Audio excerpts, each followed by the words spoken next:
आप अपनी बेटी को और आप अपने बेटे को, दोनों को हर परिस्थिति के लिए तैयार करके रखिए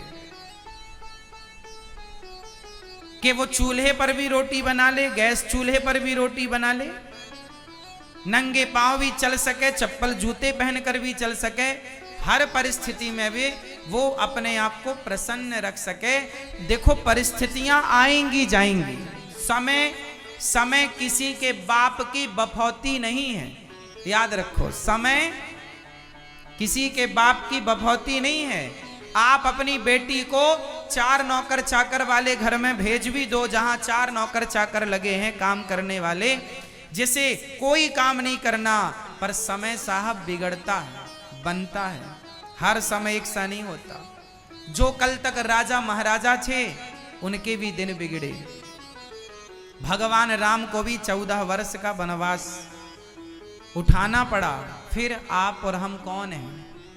वो 5 पांडव जिनकी सुंदर सी सत्ता थी, इंद्रप्रस्थ के राजा थे, उन राजाओं को जिनकी सुंदर पत्नी पांचाली थी, उनको भी 12 साल का वनवास झेलना पड़ा और दूसरे राजा के यहां नौकरी करनी पड़ी। 1 साल जब अज्ञातवास था तो विराट के यहां रहना पड़ा। अर्थ क्या निकला? अर्थ यही है कि आप लोग संभल जाओ और अपनी बेटियों को जूजू ना बनाओ, आप अपनी बेटियों को झांसी की रानी बनाओ, फौलादी बनाओ। बेटी का मतलब होता है कि वह दोनों कुलों की शान है, दोनों कुलों की जान है, दोनों कुलों का सम्मान बनाने और बिगाड़ने वाली है, चाहे तो बनाए और चाहे तो बिगाड़े। इसलिए अपनी बेटी को मजबूत बनाओ, स्ट्रांग बनाओ, है ना। और उसे ये पाठ जरूर पढ़ाओ कि बेटा ससुराल में जाना है तो रिश्तों को कैसे निभाना पड़ता है। पति कुछ कहे तो हर बात का उत्तर नहीं। शादी के 5 साल तक, याद रखना, हम तो कहने वाले हैं 10 साल। जिसने शादी के 5 साल गुजार लिए वो आगे की जिंदगी गुजार लेगा। ये जो शुरुआती शादी के 5-10 साल है ना, ये एक बात बताएं, लड़की को अपने पति को समझने में 10 साल लग जाएंगे। आज पुरुष लोग स्त्रियों को समझने में थोड़ा टाइम लगा लेते हैं। जो आपकी पत्नी है ना और जो आपका पति है, मतलब पति पत्नी एक दूसरे को समझने में थोड़ा टाइम लगाना पड़ता है, टाइम देना पड़ता है। और मुझे लगता है कि कम से कम 10 साल तो दो अपने रिश्तों को।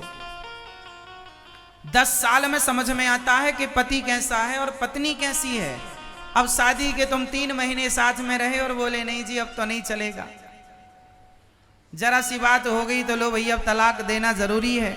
शादी के साल भर के अंदर लोगों का तलाक हो जाता है। अरे भाई रिश्तों को समझो तो, थोड़ा समय तो दो।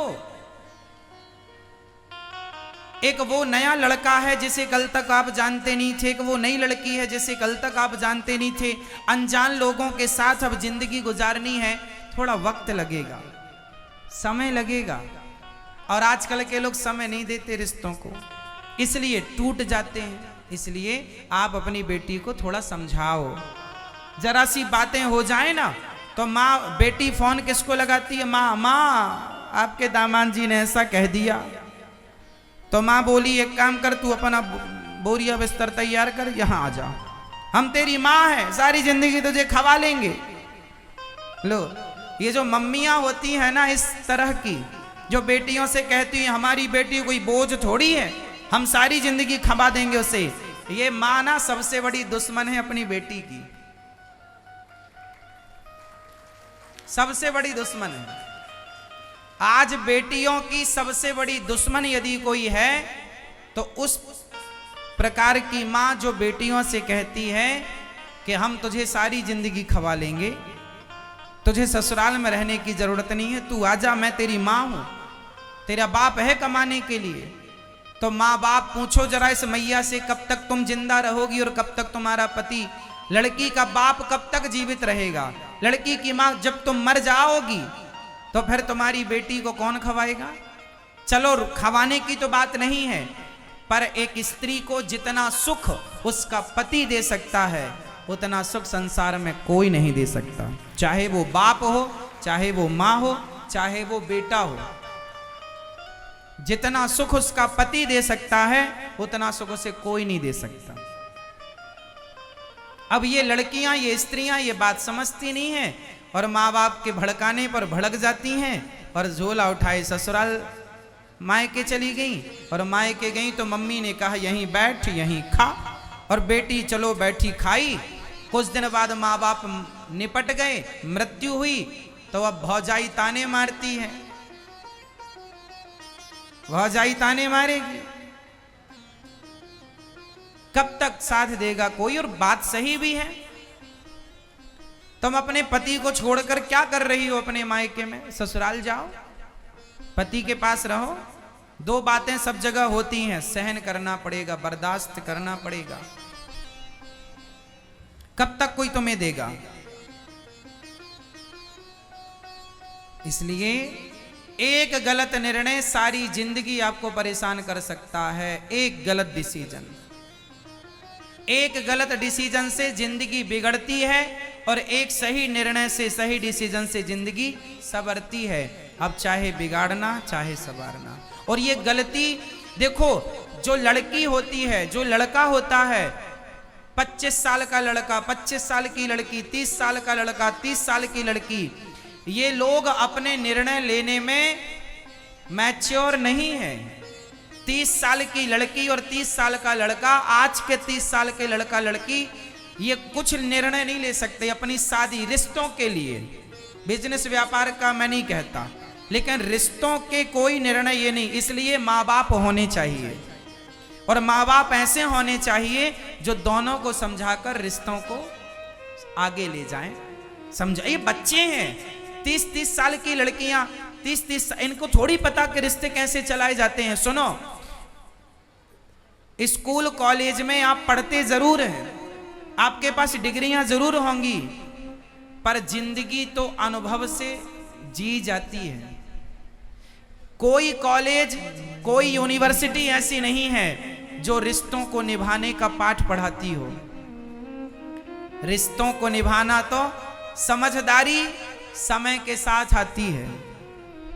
हमारे यहाँ कहावत है, जस जस भीगे कामरी, कामरी मीन्स कंबल, कमली, जस जस भीगे कामरी तस तस भारी होए। इसका अर्थ बताओ जरा, आप बताओ इसका अर्थ क्या है? जस जस भीगे कामली मतलब कंबल, कंबल, जस जस भीगे कामरी तस तस भारी होए। अर्थ बताओ, कहावत है ये। हाँ, क्या अर्थ है इसका? कंबल को जितना गीला करोगे, कंबल का वजन उतना बढ़ता चला जाएगा।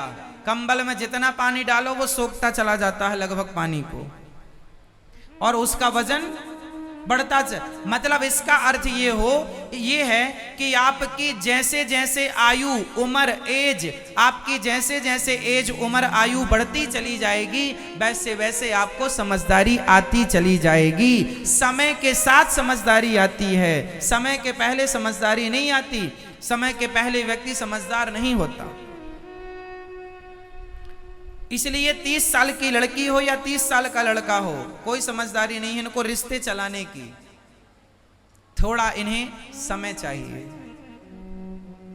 इसलिए समय दो। और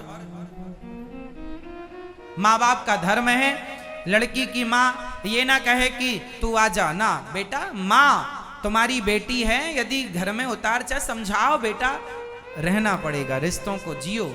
आज बुरे हैं कल अच्छे हो जाएंगे। जो आदमी आज बुरा है कई बार समझने में देर हो जाती है, इसलिए समय दीजिए, रिश्तों को त्यागिए मत, छोड़िए मत।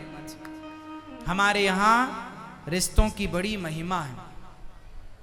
रिश्तों को बहुत तरीके से संभाल करके रखना चाहिए।